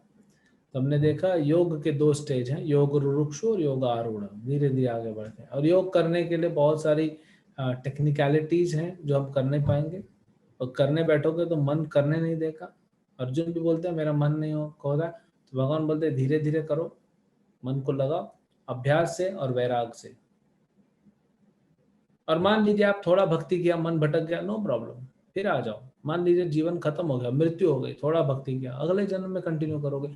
कम से कम इतनी तो गारंटी है कि मनुष्य जीवन मिलेगा, मनुष्य जीवन मिलेगा, इतनी तो गारंटी है ना। भगवान गारंटी देते हैं। चलो मृत्यु हो गई, चाहे कोरोना से चाहे किसी भी चीज से, अगला जन्म में आप कंटिन्यू कर लेना। नुकसान कहाँ हुआ? भक्ति में किसी का कोई नुकसान नहीं होता, और यही बता रहे। इसलिए भगवान बोलते हैं तस्माद योगी भव अर्जुन। इसीलिए अर्जुन तुम योगी बनो। कैसे योगी बनो? सर्वेशाम, बेस्ट योगी बनो, जो अपने अंतःकरण में मेरे बारे में सोचता रहता है, मतलब भक्ति योगी बनो। ठीक है, तो ये है 6ठा अध्याय भगवद गीता का। हरे कृष्णा। हरे कृष्णा प्रभु जी। प्रभु जी, मेरा क्वेश्चन है कि जैसे कि हम लोग कोई भी डिसीजन लेते हैं अपने लाइफ के बारे में, तो इस समय मन और दिमाग दोनों एक्टिव हो जाता है। तो हम कैसे जाने कि मेरा मन ये फैसला ले या मेरा दिमाग, मतलब सही डिसीजन कैसे फॉलो करें? सही बात है। तो यहाँ पे हृदय है, यहाँ पे मन भी रहता है, बुद्धि भी रहती है, और अहंकार भी रहता है, आत्मा भी रहती है, परमात्मा भी रहते हैं, सब यहीं रहते हैं। तो कहाँ से आवाज आ रही पता नहीं पड़ता। इसीलिए गुरु साधु शास्त्र,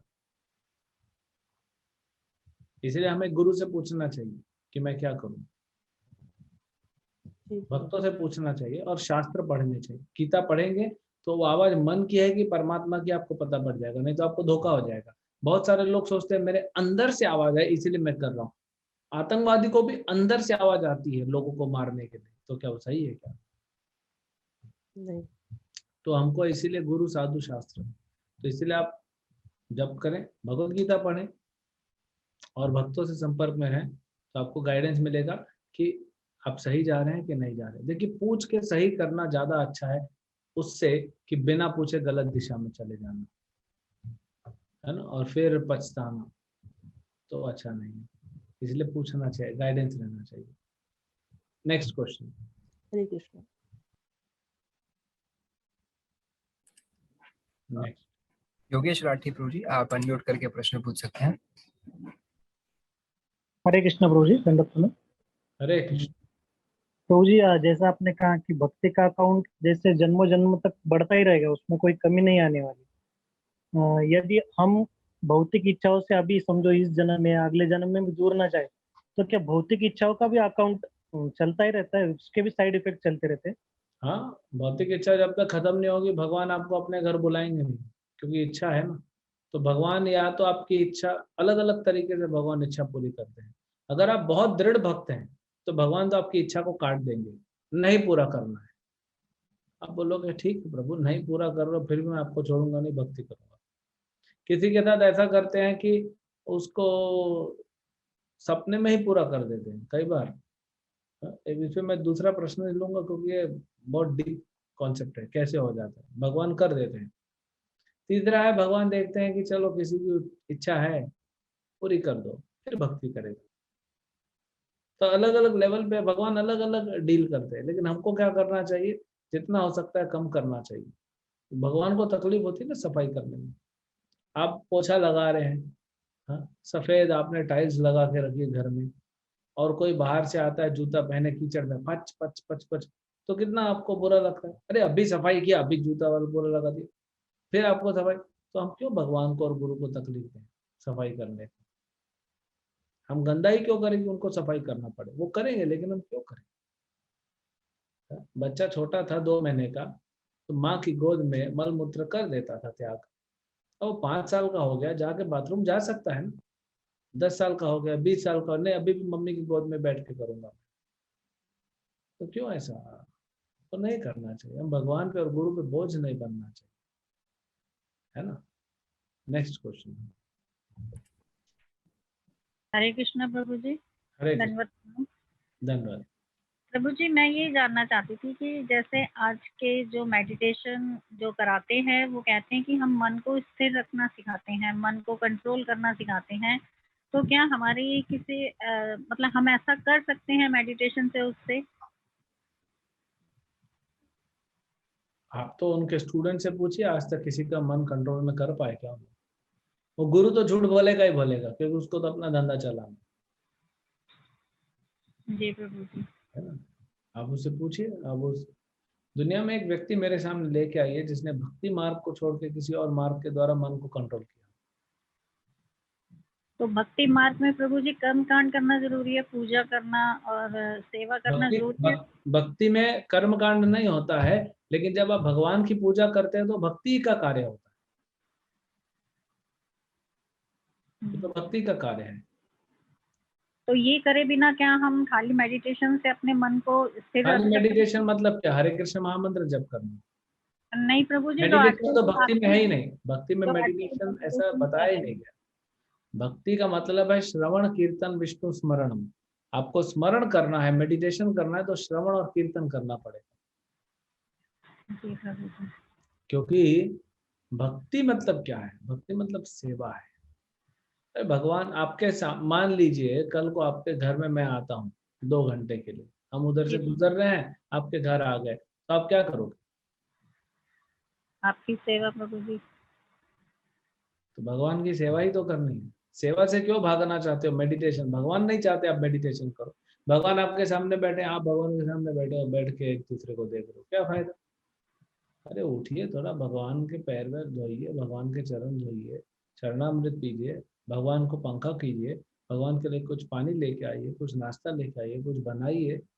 हाँ, भगवान के आराम करने के लिए अच्छा सा रूम तैयार कीजिए, सेवा करिए ना। तो प्रभु जी, जो ये आजकल के जो गुरु कहते हैं मेडिटेशन से कि हम इस योग के जरिए आपका मन शांत कर सकते हैं, तो वो फिर वो सही नहीं होता। लेकिन जो प्रभु जी मैंने कई ऐसे लोग देखे हैं जो मेरी जानकारी में है, वो कहते हैं हमारा मन तो बहुत शांत हो जाता है। यस, मन शांत होता है, थोड़ा सा फर्क होता है, बिल्कुल थोड़ा सा फर्क होगा, लेकिन कोई फायदा नहीं है, वो फिर भागेगा। क्योंकि अभी आपने मन को सेवा में नहीं लगाया कृष्ण की, तो फिर भागेगा वो।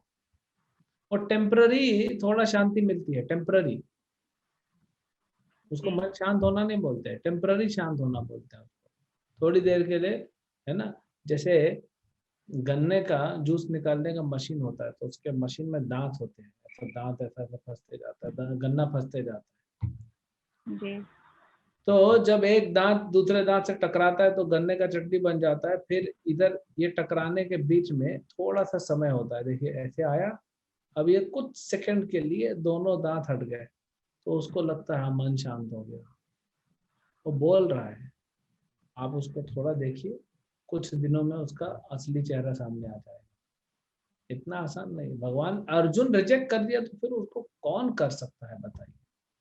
लेकिन प्रभु जी कहा जाता है अर्जुन तो एक क्षत्रिय थे, क्षत्रिय अपने मन पे काबू नहीं रख सकते, लेकिन अगर एक ब्राह्मण है या जो तपस्वी योगी जो होते हैं, वो अपने मन को मेडिटेशन से काबू कर सकते हैं। विश्वामित्र कहाँ कर पाए थे मेडिटेशन से?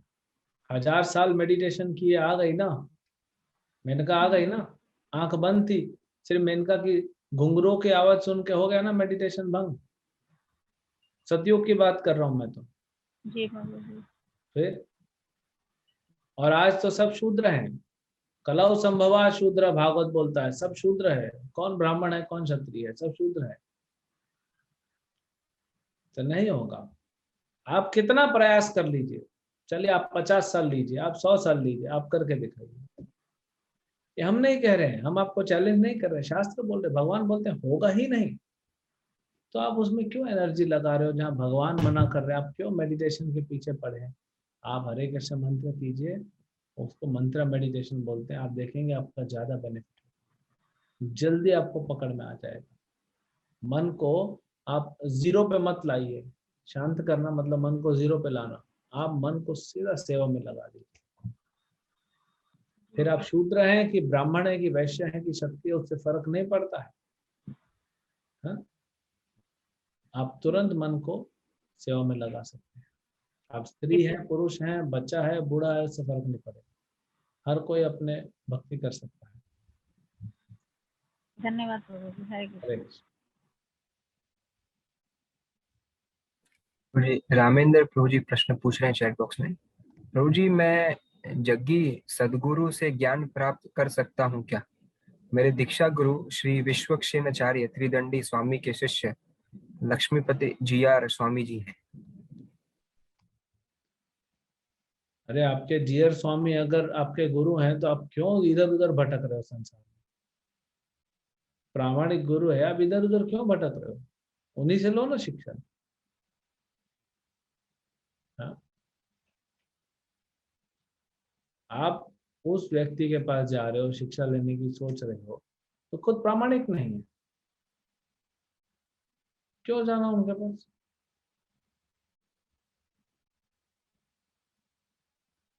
आप अपने गुरु के पास रहिए, और आपको चाहिए तो आप प्रभुपाद जी का ग्रंथ पढ़ सकते हैं, क्योंकि प्रभुपाद जी प्रामाणिक गुरु हैं।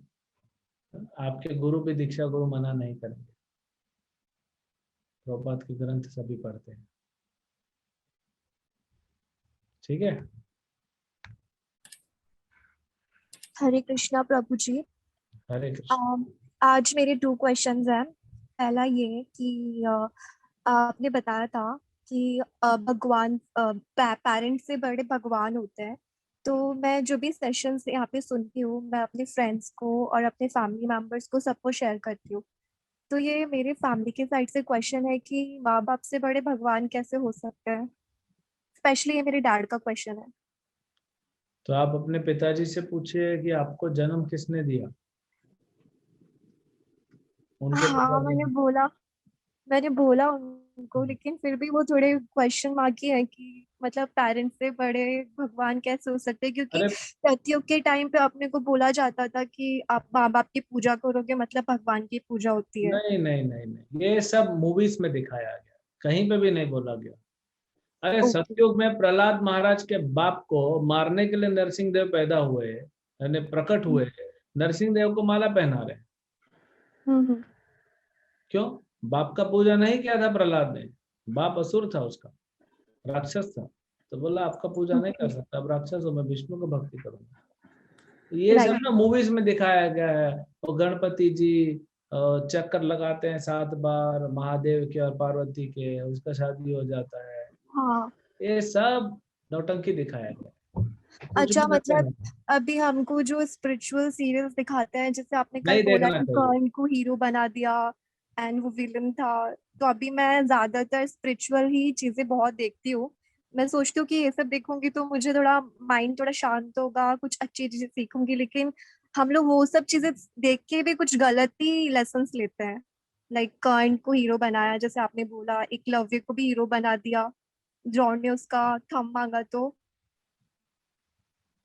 इसलिए तो बोल रहा हूँ नहीं देखना चाहिए इसे। ओके। मेरा सेकंड क्वेश्चन ये था, ये मेरे फ्रेंड के साइड से क्वेश्चन है।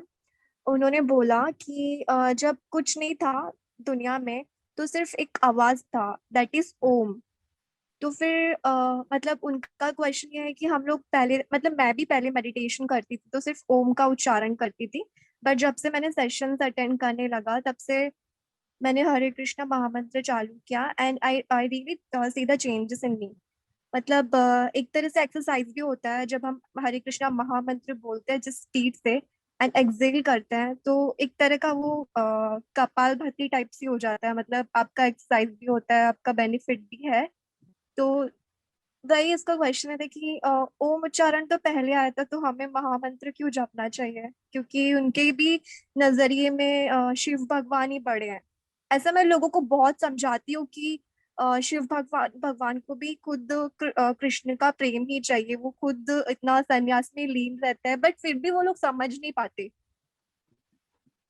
ये जो ओम शब्द है ये शिव से कनेक्टेड नहीं है। सबसे पहला तो ये भी ओके मूवीज ने फैलाया है। ये ओम शब्द कृष्ण बतवाएंगे 8वें अध्याय में, ये 7वें में ही बता देंगे कि ओमकार जो है, ओम शब्द, ये कृष्ण का नाम है, ये शिव का नहीं है।